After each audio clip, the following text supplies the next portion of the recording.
Ya, Anda kembali bersama kami dalam Hot Ekonomi. Saya masih bersama dengan Pak Jerry Sambuaga, Wakil Menteri Perdagangan Republik Indonesia. Kita masih membahas soal RCEP dan juga GSP.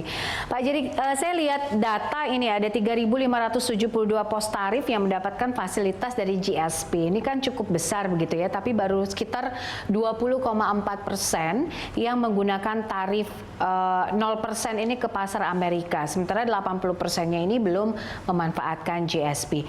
Apa yang menyebabkan fasilitas GSP ini belum maksimal sampai saat ini? Ya sebetulnya bukan belum maksimal ya, Poppy, tetapi lebih kepada jenis produknya ya, yang memang di antara angka yang tadi cukup besar 3.500 sekian itu kan boleh dibilang banyak sekali produk-produknya yang memang meng-apply tarif 0% ya.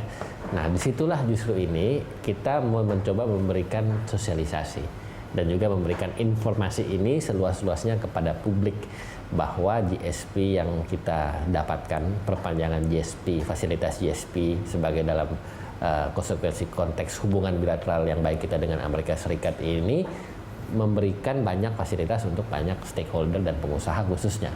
Nah memang ini tantangan bagi kami untuk lebih banyak melibatkan dan juga lebih banyak memberikan informasi ini kepada stakeholder khususnya pengusaha, karena memang banyak juga yang belum tahu dan banyak juga yang belum aware mungkin dengan adanya fasilitas seperti GSP ini. Nah, tetapi sekali lagi ini kan sebetulnya sudah pernah dilakukan ya, dan sudah pernah mendapatkan perpanjangan ya. Review ini kan sudah stop dengan adanya perpanjangan fasilitas GSP yang menunjukkan bahwa pemberian fasilitas itu ternyata memiliki citra positif ya, tidak hanya bagi Indonesia tapi juga bagi Amerika Serikat. Kalau enggak kan tidak mungkin diperpanjang oleh Amerika Serikat, dan Amerika Serikat melihat potensi yang besar dengan adanya apa? Dengan adanya kerjasama di bidang-bidang yang strategis ya. Contohnya di produk pertanian ya, produk-produk perikanan ya, produk-produk hortikultura ya, produk-produk dairy dan seterusnya yang memang selama ini ya, ternyata itu menjadi salah satu pijakan Amerika Serikat untuk berhubungan secara trade dengan kita, dan bahkan kalau boleh dilihat perdagangan kita dengan Amerika Serikat kita surplus loh, tidak defisit ya. Ini menunjukkan bahwa memang Indonesia memiliki tidak hanya hubungan yang baik secara politik dan juga secara ekonomi dan bilateral dalam konteks itu, tetapi juga secara perdagangan volumenya itu cukup masif, dan itu yang membuat Amerika Serikat juga berkerinduan dan juga bersemangat untuk melanjutkan fasilitas pemberian GSP ini. Nah, tetapi sekali lagi yang ingin saya sampaikan ini hanyalah beberapa hal yang memang kita capai dari Kementerian Perdagangan terkait dengan kinerja-kinerja yang memang strategis ya, GSP dengan Amerika Serikat, RCEP yang baru ditandatangani 15 November, lalu belum lagi perjanjian dagang yang cukup banyak yang memang kami sudah selesaikan dan diratifikasi oleh DPR dan masuk dalam tahap implementasi seperti Australia SEPA, Indonesia SEPA, dan juga Hong Kong dan juga beberapa negara-negara lain secara bilateral dari mulai Chili, Mozambik, Tunisia, dan nanti kita akan sedang ongoing negotiations ya dengan Turki ya, juga dengan Eropa, khususnya dengan Eropa yang kita harapkan tadinya kita bisa harapkan bisa dapat diselesaikan ya secepatnya, kalau bisa tahun ini mungkin tahun depan. Dan di situ juga sama. Intinya apa? Benefits atau keuntungan yang konkret untuk Indonesia dari segi pos tarif ya, dari segi kerjasama vokasi, dari training, dari tenaga kerja ya, juga belum lagi melihat dari visa dan seterusnya yang memang ya selama ini juga memudahkan produk-produk kita untuk bisa masuk dan juga bisa menguasai pasar-pasar di luar. Belum lagi kalau kita lihat produk-produk yang strategis ya, seperti kelapa sawit ya, seperti produk-produk bahan alam kita yang memang selama ini menjadi konsumsi dan juga ketergantungan Eropa dan juga negara-negara kepada kita. Nah ini yang kita tuangkan dalam items-items yang memang selama ini dinegosiasikan dan dikonklusikan dalam sebuah trade agreement. Nah ini manfaatnya besar. Jadi mungkin banyak yang melihat dan juga menganggap trade agreement itu terlalu kesannya ya mungkin belum begitu banyak memberikan dampak, tapi sejujurnya dan sebetulnya dan sebenarnya adalah trade agreement ini sangat memberikan dampak secara luas loh bagi bagi publik dan bagi masyarakat, khususnya pengusaha dan lebih khusus lagi UMKM ya, usaha mikro kecil dan menengah. Kenapa? Karena di situ adalah mereka banyak ya pelaku-pelaku startup, pelaku-pelaku yang mungkin modalnya masih dalam tahap menengah yang memang selama ini mungkin dibantu lewat fasilitas-fasilitas tertentu ya, melalui tadi bebas tarif 0%. Itu siapa yang tidak akan tertarik dan menjadi sangat appealing ketika melihat tarif 0% masuk, yang artinya mengencourage ekspor kita menjadi lebih masif di luar negeri, dan itu kan yang salah satu tujuan dan objektif kita, bagaimana supaya produk-produk kita dan juga jasa yang bisa kita tawarkan itu bisa di enhance ke luar negeri, ke negara-negara lain, dan kalau bisa sangat berjaya di kancah global. Dan kita bangga dong kalau produk-produk kita yang tidak hanya bahan mentah ya, tetapi juga yang sudah diolah ya, memiliki nilai plus, nilai lebih, yang tentunya itu bisa tidak hanya cuma masuk dalam tahap promosi ya, tetapi juga sebagai bangsa besar ya, kita juga bangga ketika kita memiliki produk yang tidak hanya dipakai oleh orang Indonesia, tetapi mungkin dikonsumsi dan juga dipakai oleh orang luar negeri. Apalagi dengan sejalan dengan pemerintah, bagaimana kita mencanangkan program Bangga Buatan Indonesia, ya, yang konkret-konkret saja. Kita tidak hanya bangga, tetapi kita juga beli dan kita juga pakai dan kita juga jual dan juga kita ekspor. Sebagai contoh, saya memakai jam sekarang ini, jam yang buatan 100% karya anak bangsa, yang memang ini menjadikan salah satu produk unggulan yang bisa ya diekspor keluar, dan ini potensial. Dan kebetulan nih jamnya ini salah satu bahan kayunya ini dari kampung saya, dari Sulawesi Utara di Manado, yang memang ya ini salah satu contoh dari sekian bagaimana kekayaan anak bangsa kita yang bisa dituangkan dalam produk yang bisa memiliki nilai plus, yang itu sangat potensial untuk pasar di luar negeri. Nah, ini yang kita coba capture, ini yang kita coba tangkap momen ini, apalagi di tengahnya perjanjian dagang yang selesai kita deal dan kita akan ratifikasi dalam waktu yang singkat, yang mudah-mudahan ini akan menjadi banyak lagi contoh ke depannya perjanjian-perjanjian dagang yang lain bisa kita selesaikan. Oke, ini menarik sekali ya kalau kita bicara soal bagaimana kita membuka perjanjian perdagangan, tentu saja ada efeknya begitu. Ekspor bisa meningkat karena sudah ada lagi negara-negara yang bisa bergabung, tapi juga ada hal-hal yang harus diantisipasi, misalnya soal impor. Nah, ini bagaimana pemerintah dan juga kementerian lembaga untuk terus mengawal ini implementasinya sehingga barang-barang substitusi impor kita juga tetap bisa terjaga. Ya, kita bisa melihat bahwa kebijakan ya dari Kementerian Perdagangan itu kan salah satunya selain bagaimana kita mencoba meningkatkan ekspor ya dalam rangka meningkatkan neraca perdagangan yang sudah surplus by the way, dan saya baru dapat saja informasi, by the way saya akan sampaikan kepada pemirsa dan juga masyarakat. Kita ternyata per Oktober ini baru saja saya dapat ini, kita neraca perdagangan kita surplus ya, puji Tuhan, alhamdulillah, itu 17,07 miliar US dollar ya. Itu tertinggi semenjak tahun 2012 ya. Jadi selamat untuk kita semua nih kerja keras tim yang semakin menunjukkannya bahwa neraca perdagangan kita itu surplus positif dengan penekanan ekspornya itu lebih besar daripada impor, yang menunjukkan kemandirian kita sebagai negara yang berdaulat dan besar. Nah, dalam rangka itu, tadi yang Mbak tanyakan soal bagaimana kebijakan dalam rangka seleksi impor. Nah, Kementerian Perdagangan tentunya sudah berkali-kali juga disampaikan oleh Bapak Menteri Perdagangan bahwa ada kebijakan yang secara selektif, ya, secara selektif, sekali lagi saya ulangi, secara selektif itu untuk impor, ya. Kenapa? Karena sekali lagi penekanan kita adalah ekspor, ya, ekspor kita supaya kuat, supaya besar, mencapai neraca perdagangan surplus yang sudah surplus, dan per hari ini dan juga per data yang terakhir masuk ke saya ini Oktober 17 miliar sekian, itu surplus yang luar biasa, tertinggi sejak 2012, artinya berhasil, ya. Nah, untuk yang bahan baku, untuk yang impor itu diprioritaskan, diseleksi sangat-sangat selektif untuk yang misalnya contohnya apa? Untuk bahan baku. Nah, bahan baku untuk apa? Bahan baku untuk para pelaku usaha kita untuk mengolah, ya, mengolah bersama dengan produknya untuk dijadikan produk jadi yang diekspor. Nah, jadi kan artinya apa? Itu kan mengimpor bahan baku dalam rangka juga untuk penguatan ekspor Indonesia, penguatan ekspor kita ke negara yang memang selama ini sudah dilakukan dan akan terus kami lakukan, dan kami mengencourage para pelaku usaha untuk melakukan itu. Nah, jadi kalaupun ada ya memang yang sangat selektif itu dalam rangka untuk apa? Untuk mengolah, ya, sebagai bahan baku yang bisa dikonversi sebagai sebuah produk yang jadi, yang olahan, kalau bisa yang bahkan sudah benar-benar jadi atau mungkin 3/4 jadi atau setengah jadi, yang diekspor lagi ke negara-negara luar yang tentunya itu akan sekali lagi menambah nilai kita dari neraca perdagangan, dari pemasukan, penghasilan, devisa dan seterusnya. Dan tentunya yang lebih penting dari itu adalah prinsip kita bagaimana sebagai negara berdaulat yang bisa mampu memberikan kepastian dan juga tentunya keamanan dan juga tentunya sebuah hal yang positif bagi produk dan juga ketahanan nasional dan juga ketahanan ekonomi kita. Kenapa? Karena sekali lagi ketika kita ekspor lebih besar, negara-negara lain justru mencari kita dalam hal untuk melakukan atau mencari bahan baku, mencari apapun produknya, dari mulai produk bahan jadi, setengah jadi maupun juga jasa, yang memang selama ini ya itu menunjukkan Indonesia sebagai sebuah negara yang sangat berpotensi untuk meningkatkan ekspor kita, dan saya pikir itu yang akan terus kita lakukan, dan itu kebijakan bagaimana kita menerjemahkan visi misi Bapak Presiden Joko Widodo yang ingin menciptakan trade balance yang positif, yang memang ini per Oktober ini ada 17 miliar sekian, yang itu merupakan rekor sejak 2012, yang tentunya ini kerja keras semua tim ya, melibatkan seluruh lintas kementerian dan lembaga, yang tentunya ya ini bisa menjadikan semangat buat kita di tengah masa pandemi COVID-19 ya.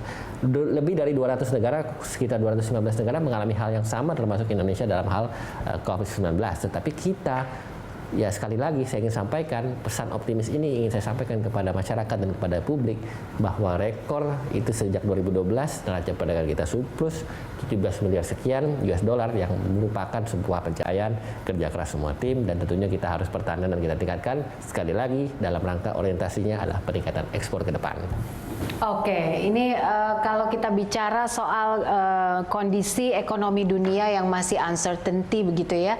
Kemarin ketika masih Trump, saat ini juga masih Trump yang menjabat begitu dari Amerika, masih ada perang dagang yang masih mengemuka begitu. Nah, next Biden juga pasti punya kebijakan khusus begitu. Nah, dalam rangka kita melihat bagaimana kedepannya analisanya tentang kebijakan Biden ini, bagaimana pengaruhnya dengan RCEP dan juga dengan Indonesia? Apakah ini bisa jadi satu anchor stabilitas perdagangan regional? Ya, saya berkeyakinan ya bahwa sebelum US election ini siapapun yang terpilih ya sebagai Presiden Amerika Serikat, saya yakin hubungan bilateral dengan Indonesia itu tetap baik ya, Amerika dengan Indonesia dalam konteks bilateral, dan kedua dalam konteks perdagangan juga tetap baik dan akan semakin masif ya. Kenapa? Karena saya yakin peristiwa-peristiwa election itu sebetulnya kan adalah peristiwa-peristiwa politik internal Amerika Serikat ya, walaupun memang banyak memberikan dampak kepada foreign policy mereka, tetapi kan pada ujungnya kalau kita bicara trade kan kita bicara nilai,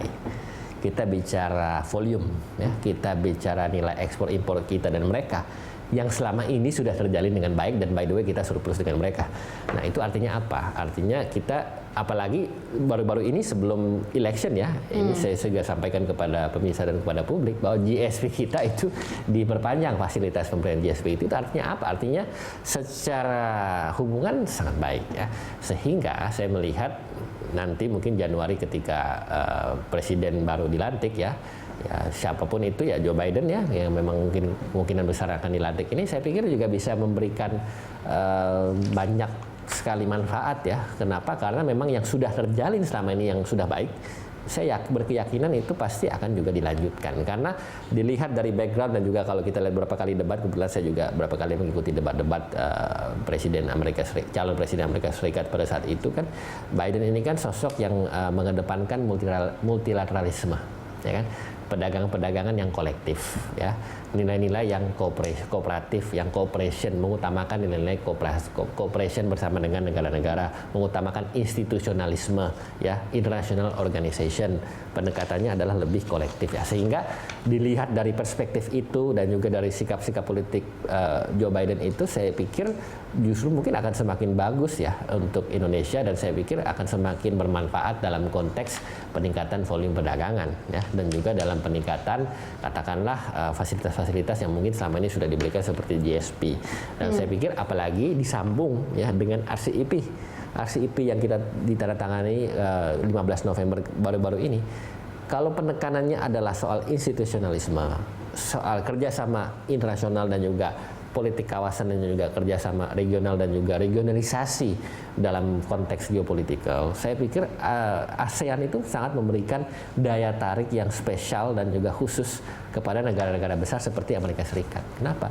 Karena kalau kita lihat ya secara blok dan secara presence dan juga secara size dan juga secara volume, ASEAN itu kan sangat diperhitungkan, karena seperti yang saya bilang sebelumnya, organisasi blok regional itu selain ASEAN yang besar dan juga signifikan itu apa? Selain itu kan tidak banyak ya. Mungkin ada European Union, tetapi secara kedekatan, secara cultural dan juga secara sistem politik dan juga secara geopolitikal agak berbeda dengan ASEAN, dan ASEAN itu memiliki value yang menurut saya cukup unik yang hanya dimiliki oleh negara-negara ASEAN, itu ASEAN Ways atau ASEAN Values, yang selama ini itu ternyata banyak menimbulkan daya tarik atau sangat attract attention ya dari publik internasional, bahkan seperti Australia, New Zealand dan juga Jepang, Korea Selatan dan juga China atau Tiongkok yang memang bahkan ikut bergabung dalam kesepakatan RCEP, dan bahkan boleh dibilang Amerika Serikat sejak beberapa waktu yang lalu juga banyak terlibat dalam kegiatan dan juga program-program dan juga aktivitas-aktivitas yang dilakukan oleh ASEAN, dan itu semakin menunjukkan bahwa kedekatan secara hubungan ya dalam konteks regional antara